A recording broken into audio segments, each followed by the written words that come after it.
Diabetes यानी कि sugar यानी कि एक बहुत ही कॉमन और आम बीमारी बनती जा रही है। ये वीडियो आप मेरी ज़रूर देखिए, इसका लिंक मैंने नीचे दे दिया। किस तरह से आप डायबिटीज़ को कंट्रोल कर सकते हैं, मैनेज कर सकते हैं, जिस पर 13 लाख से ज़्यादा व्यूज़ है। और आज इस वीडियो में मैं आपको एक ऐसे पाउडर के बारे में बताऊंगा जो आप घर पर बना सकते हैं। और अगर आपको डायबिटीज़ की समस्या है, शुगर आपकी बहुत बढ़ रही है, तो आप इस पाउडर को लीजिए और तीसरे दिन से आप इसका असर देखेंगे कि आपकी शुगर डाउन होनी शुरू हो गई है। डायबिटीज़ के केस में जो बहुत बड़ी गलतियां दो लोग करते हैं या जानते हैं, या जो लोगों को डायबिटीज नहीं है वो भी यही सोचते हैं, पहली वो गलती है वो है शुगर। लोगों को लगता है कि मीठा खाने से, चीनी खाने से डायबिटीज होती है, लेकिन जो इसका सबसे बड़ा कारण है वो है कार्बोहाइड्रेट यानी कार्ब्स। ये जो कार्ब्स हैं, जो गेहूं, चावल, मैदा, रोटी, ब्रेड, बर्गर, पिज्जा, ये जो चीजें हैं, ये सबसे बड़ा कारण है शुगर का बढ़ने का। इनमें सबसे ज्यादा शुगर पाई जाती है क्योंकि सबसे ज्यादा गेहूं, चावल यही सब खाए जाते हैं, ना कि चीनी कोई खाया जाता है। तो इसलिए ये सबसे बड़ा कारण है। दूसरा जो सबसे बड़ी गलती लोगों की वो है मेडिसिन। जितने भी लोग हमारे पास कंसल्ट करने के लिए आते हैं, ट्रीटमेंट लेने के लिए आते हैं, उसमें से मोस्टली जो लोग होते हैं पढ़े लिखे, समझदार, वेल एडुकेटेड, पैसे वाले, वो एक गलती करते हैं जो सबसे बड़ी वो गलती होती है। वो होती है जो वो ये कहते हैं कि दवाई से मेरी शुगर कंट्रोल है। जब भी मैं बात करता हूँ शुगर कब से है, 5 साल से है, 10 साल से है, और वो मानस जी वो दवाई से कंट्रोल है, वो ठीक है, उसमें कोई दिक्कत नहीं है। इसका मतलब ये है कि वो दवाई ले रहे हैं, उन्हें कोई डर नहीं है कि अब उन्हें कुछ नहीं होगा। ये ऐसा ही हुआ जैसे कि शतुरमुर्ग होता है कि इसको जब डर लगता है ना, जब ये कोई परेशानी देखता है, तो ये अपना मुंह जो है रेत के अंदर घुसा देता है और इसे लगता है अब सारी मेरी समस्या खत्म हो गई। इसी तरह से लोग दवाई लेके लगते हैं कि मेरी समस्या खत्म हो गई, लेकिन उन्हें ये नहीं पता कि वो कितनी भयंकर मुसीबत को इनवाइट कर रहे हैं और बहुत बड़ी स्थिति उनकी खराब होने वाली है। जब भी किसी को डायबिटीज होती है, जिसका खून गाढ़ा होता है, तो ये जो किडनी के नेफ्रॉन्स है, यानी कि जो फिल्टर होती है, जालियां होती हैं, ये इतनी पतली होती हैं कि उनके अंदर जब वो खून गाढ़ा हुआ जाता है, तो वो जो थिक खून है वो जा नहीं पाता और वो उनके नेफ्रॉन्स को डैमेज करने लगता है। और एक किडनी के अंदर 10 लाख नेफ्रॉन्स यानी कि जालियां होती हैं, और धीरे धीरे 50, 100, 200, 500, 1000 वो रोज डैमेज करते चले जाते हैं। और एक दिन ऐसा आता है जब 60 से 70% डैमेज हो जाता है, तब उन्हें पता लगता है कि हमारी किडनी खराब हो गई है। लेकिन ये उनको ना कोई डॉक्टर बताता, ना ही वो जानने की कोशिश करते। इसी तरह से सेम प्रोसेस हमारे हार्ट में होता है। हार्ट में इसी तरह से अगर ब्लड गाढ़ा होता है तो वहां पर वो जाके अटकता है, आर्टरीज में फंसता है, और वहां फिर ब्लॉकेज बनती है, और इस वजह से ऑक्सीजन की कमी होती है, और फिर इतनी सारी परेशानियां होती हैं। तो सबसे बड़ी गलती ये है कि मेडिसिन पे ट्रस्ट करना, और इसमें ना ही मेडिसिन की गलती है, ना ही एलोपैथी डॉक्टर की गलती आपको है कि आपको नहीं पता कि किस जगह मुझे जाना है। तो ये आपकी ड्यूटी है, ना कि डॉक्टर्स की और ना ही मेडिसिन वालों की, कि वो आपको बताएं।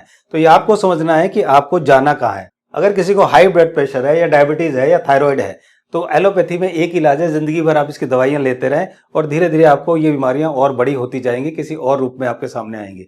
अगर किसी को फिब्रॉइड है या सिस्ट है, तो एलोपैथी के बाद सर्जरी के अलावा इसका कोई इलाज नहीं है। वो सर्जरी करके उसको निकाल देते हैं, या वो ऑर्गन ही निकाल देते हैं, चाहे वो ओवेरी में हो, चाहे वो यूट्रस में हो, या कहीं भी हो, तो वो निकाल देते हैं सर्जरी। हार्मोनल इम्बैलेंस एक सिंपल सी चीज है कि आपकी बॉडी इंटरनली ड्राई हो गई है और उसकी वजह से आपके ग्लैंड्स प्रॉपर हार्मोन्स को रिलीज नहीं कर रहे हैं। आप जाते हैं डॉक्टर के पास, आप दवाइयां लेते रहते हैं। और मैं अब तो केस ऐसे देख रहा हूं कि काफी सारे कपल जो हमारे पास ट्रीटमेंट के लिए आ रहे हैं, मैं देख रहा हूं कि उनको शादी को 2 साल हो गए, 3 साल हो गए, वो कंसीव नहीं कर पा रहे हैं। कई बार उन्होंने आईवीएफ ट्राई कर लिया, और आईवीएफ ट्राई कर रहे हैं वो सिंपल सी चीज के लिए। अगर किसी को हार्मोनल इंबैलेंस है, तो आप बहुत आसानी से, अगर आप अपना फूड ठीक कर लो, अगर आप थोड़ी सी वनस्पतियों को आप लेने लगो, तो आप 2-3 महीने में आसानी से इसे ठीक कर लेते हैं। हमने अब तक हजारों लोगों का हार्मोनल इंबैलेंस ठीक किया। हार्मोनल इंबैलेंस और थायराइड कितने लोगों का, हजारों का हमने ठीक किया बहुत आसानी से। बहुत सारी रिपोर्ट्स, टेस्टिमोनियल्स भी मैंने वीडियो में आपको दिखा रखी है। और इसके अलावा जब किसी को हार्ट ब्लॉकेज होता है, तो वो भी डॉक्टर के पास जाता है, वहां से स्टंट लगा दिया जाता है, बाईपास सर्जरी के लिए बोला जाता है। इसको भी आप घर पर बैठकर आसानी से अपने फूड को चेंज करके, अपनी रूटीन को चेंज करके आप इस ब्लॉकेज को ठीक कर सकते हैं। आने वाली वीडियो में मैं आपको दिखाऊंगा किस तरह से मेरे एक पेशेंट ने अपनी ब्लॉकेज को 20 to 30% रिवर्स किया विद इन ए ईयर। तो बहुत आसानी से आप इसको कर सकते हैं। तो अब हम बात करते हैं डायबिटीज और शुगर वाले उस पाउडर की, जिससे आप तीसरे दिन से ही अपने शुगर को आप डाउन करना शुरू कर देते हैं। और उसमें 3 इंग्रेडिएंट्स, 3 सामग्री चाहिए आपको। पहली सामग्री जो है वो है इंद्रजौ। जी हाँ, इंद्रजौ जो होती है, इसको करची, दूधी, इंद्रजौ, कड़वा और इंद्रजौ ये बोलते हैं। ये बोला जाता है हिंदी में, और इंग्लिश में इसको बोलते हैं कुर्ची, कॉनेस्ट्री और टेलीचेरी ट्री। ये इंग्लिश में बोला जाता है। और ये इंद्र जो है, ये देख लीजिए, इसको बोला जाता है इंद्रजौ। ये आपको मार्केट्स में मिल जाएगा, किसी भी पंसारी की दुकान से आप ये ले आइए। दूसरा है बादाम यानी कि आमंड, ये आप ले लिए, और तीसरा है भुने हुए चने। तो ये 3 चीज आपको लेनी है। अब दवाई बनाने का तरीका क्या है, इसकी विधि क्या है। इंद्रजौ आपको 100 ग्राम लेना है, बादाम आपको 100 ग्राम लेना है, भुने हुए चने आपको 100 ग्राम लेना है, और ये साबुत ही मार्केट से लाएं, पिसा हुआ ना लेके आए।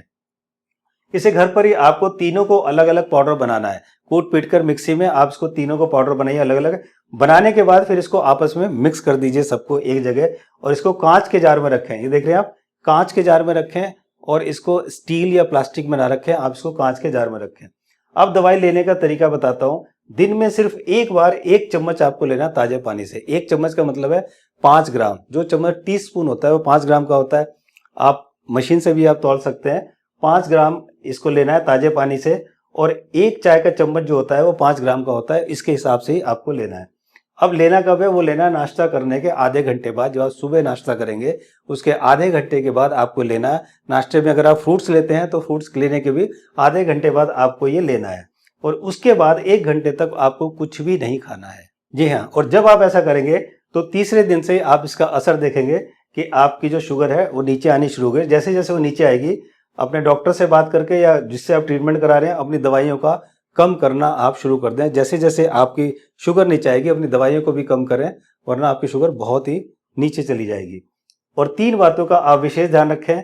पहली, आप बार बार ना खाएं, क्योंकि बार बार खाने से ही शुगर बढ़ती है। उसका रीजन ये है कि जब आप बार बार खाते हैं तो बार बार इंसुलिन रिलीज होता है, और इंसुलिन रिलीज होने से आपकी बॉडी जो है वो इंसुलिन रेसिस्टेंस हो जाती है, और ये एक सबसे बड़ा कारण है टाइप 2 डायबिटीज का, इंसुलिन रेसिस्टेंस हो जाना, यानी कि आपकी बॉडी में अब इंसुलिन का ज्यादा बनना, लेकिन शुगर जो है वो वहां पर एनर्जी में कन्वर्ट नहीं हो रही है। दूसरा है कार्बोहाइड्रेट ज्यादा ना खाएं, यानी कि रोटी, चावल, पिज्जा, बर्गर, ये मैदा, ये जो चीजें हैं, बिस्किट, नमकीन, ये जो चीजें हैं जो हम थोड़ी थोड़ी देर में जो चाटते रहते हैं, ये सब ना करें। अगर ऐसा करेंगे तो फिर आपकी शुगर ठीक होने वाली नहीं है।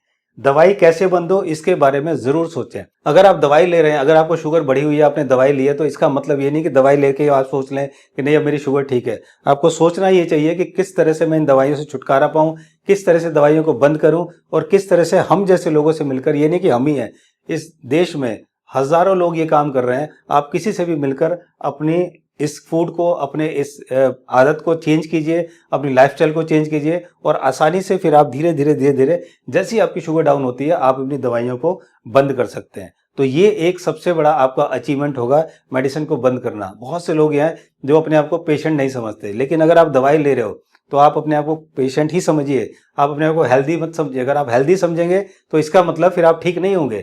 अगर आप दवाई ले रहे हैं तो समझिए यू आर ए पेशेंट, क्योंकि पेशेंट ही दवाई लेता है, हेल्दी आदमी कभी कोई दवाई नहीं लेता। और अगर आप डायबिटीज के पेशेंट हैं और आपने ये नहीं सोचा कि मैं दवाइयों से छुटकारा पाऊं, ऐसे चलता रहेगा, तो आने वाले दिनों में आपकी आंख की रोशनी बिल्कुल कम होगी।